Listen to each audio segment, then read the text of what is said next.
écoutez Europe 1, il est 11h30. Le journal de la santé avec Elisabeth Assayag. Le risque de mortalité lié à l'obésité a-t-il été sous-estimé ? Les chercheurs disent que oui, il faut prendre en compte toute l'histoire du patient. De plus en plus décriée, la pilule contraceptive n'augmente absolument pas le risque de malformation chez le bébé, d'après une étude très sérieuse. Et puis, le régime DASH, D-A-S-H, vient d'être classé numéro 1. C'est un régime qui favorise la baisse de poids et de la tension. Le risque de mortalité lié à l'obésité est sous-estimé. Des chercheurs ont utilisé des données d'une enquête nationale sur la nutrition qui a été menée aux États-Unis de 1998 à 2010. Il en ressort que pour déterminer une obésité, on ne prend en compte que deux indicateurs aujourd'hui, l'IMC, l'indice de masse corporelle, et le poids. Mais ce n'est pas suffisant. Il faut tenir compte des variations du poids dans l'histoire du patient.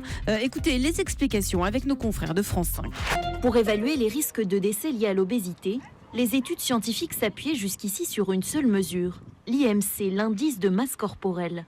Dans une étude récente, des chercheurs américains ont montré que la seule mesure de l'IMC ne suffit pas.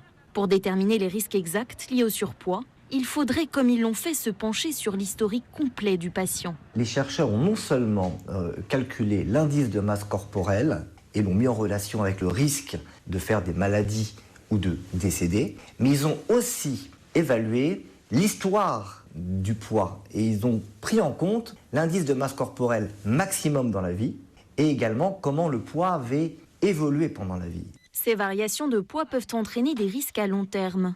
L'étude américaine démontre que le taux de mortalité est 27 fois plus élevé chez d'anciens obèses revenus à un poids normal que chez des sujets qui ont toujours gardé la ligne. Donc si on a perdu du poids, il semble qu'on garde un risque un peu plus élevé d'avoir du diabète, d'avoir de l'hypertension artérielle, de faire des maladies cardiovasculaires.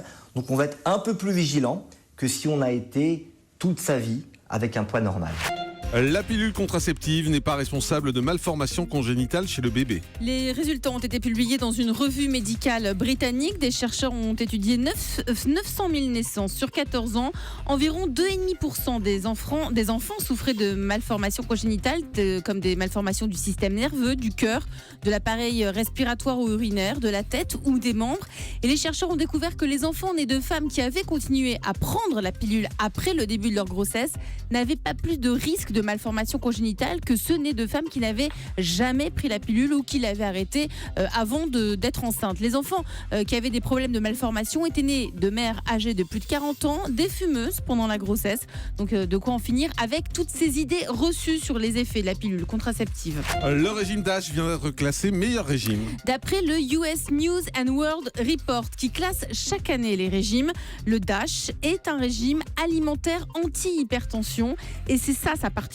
Pour la 6e année, il est classé numéro 1 dans ce classement. C'est un régime qui se focalise sur les légumes, les fruits, les céréales et une diminution du sel dans l'alimentation, voire totalement la disparition du sel et bien sûr 2 litres d'eau par jour.